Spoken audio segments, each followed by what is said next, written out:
Imagine losing your job, your reputation, and almost your son, all in a single day.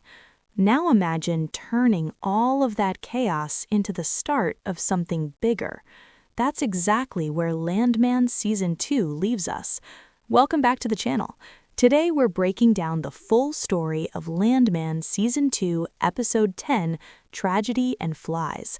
This is the explosive season finale, where everything finally comes together. Tommy gets fired, Cooper faces murder charges, Cami shows her true colors, and a brand new oil empire is born. So buckle up, because this episode is one wild ride through family drama, legal battles, and oil patch survival. Let's dive in. The episode opens quietly, but with a heavy sense of defeat. Tommy Norris, played brilliantly by Bob Thornton, is sitting beside his father TL, staring out at the endless Texas horizon. He's just been fired from MTX Oil by Cami Miller, and for the first time in years, he doesn't know what comes next. For a man who has spent his entire life fixing problems and running the oil fields, being suddenly unemployed feels almost unreal. Tommy tells TL he has a meeting with Chevron later that day, but even he's not sure anymore whether he still wants to keep fighting this industry or walk away from it altogether. But quitting has never been Tommy's style. While the corporate world turns its back on him, one thing stays constant: loyalty. Dale, Tommy's right-hand man and friend of 20 years, stands firmly by his side. He makes it clear that no matter what happens, he's sticking with Tommy until the very end. And he doesn't trust Cami at all. Dale believes she's going to run MTX straight into the ground, and honestly, he's probably right. Meanwhile, Nate, the company lawyer and Tommy's longtime ally, is still trying to handle the legal mess surrounding Cooper's oil leases. The paperwork hasn't been signed, and technically, MTX could accuse Cooper of falsely representing himself to drilling crews. There are serious consequences hanging in the air. But before Nate can even sort it out, he gets an unexpected call from Cami. She wants him to meet her in Fort Worth. Tommy jokes that it's probably a promotion. Nate assumes it's a firing. Both men are about to be very surprised. Cami meets Nate face-to-face and drops a bombshell. She wants him to become the new president of MTX Oil. On paper, it's the opportunity of a lifetime, but Nate has seen enough. He knows how reckless Cami's offshore drilling gamble really is. He knows the company is headed for disaster. So instead of accepting her offer, Nate does the unthinkable. He quits, right to her face.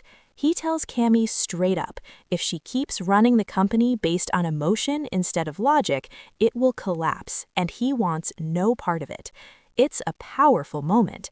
For the first time, someone finally stands up to her and walks away. While corporate wars rage on, something far more serious is happening back in Midland. Ariana wakes up bruised, battered, and emotionally shattered after being attacked outside the Patch Cafe. Cooper, who defended her the night before, begs her not to go back to work there. He wants her to press charges and go to the police. They head to the station, thinking they'll be treated like victims. But things take a dark turn. Cooper sits down with detectives, believing he did the right thing, but the alleyway where everything happened was covered by security cameras. And those cameras show Cooper punching Ariana's attacker over and over and over. 17 punches. The police tell him something terrifying. Once the attacker was no longer a threat, Cooper kept hitting him. And now that man, Jonathan Reisner, is dead. Suddenly, Cooper isn't just a hero. He's a murder suspect. When Ariana realizes how serious this is, she calls the one person she trusts to fix it, Rebecca Falcone. Rebecca storms into that police station like a legal hurricane. She tears the detectives apart for questioning Cooper without a lawyer. She threatens lawsuits, careers, and reputations.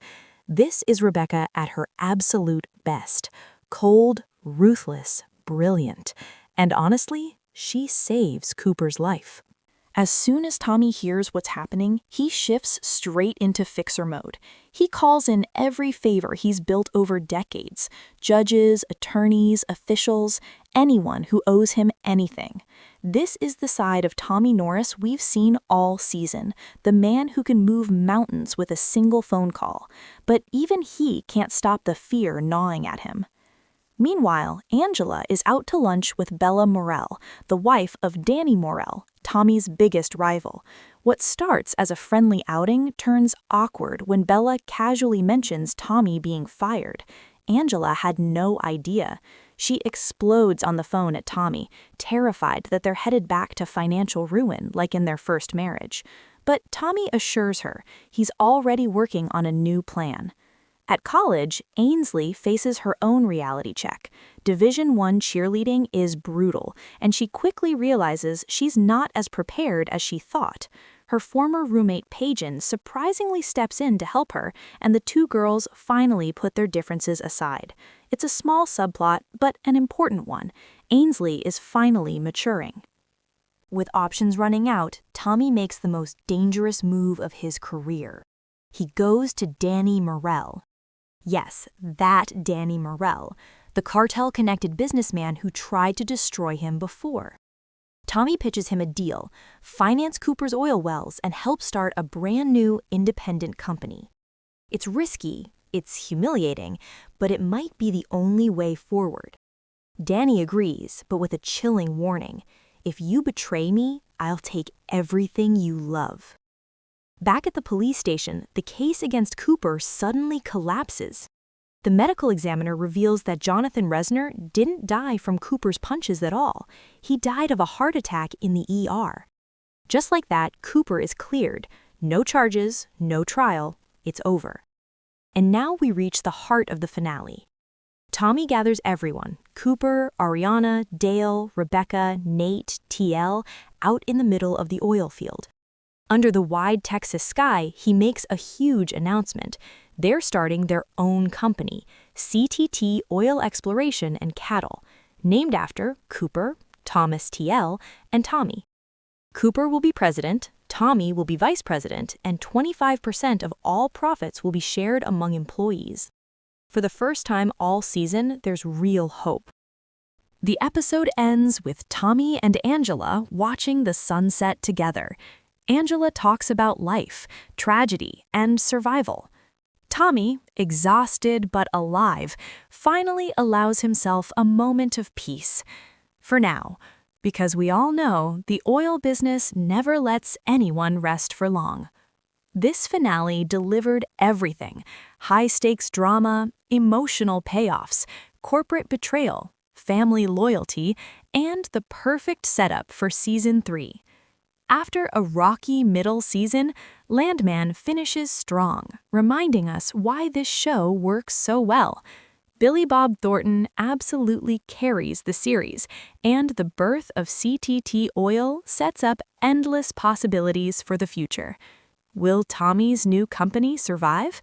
Will Danny Morrell come to collect? Will Cami's risky gamble destroy MTech's? That's a story for next season. And that's the full story of Landman Season 2, Episode 10, Tragedy and Flies.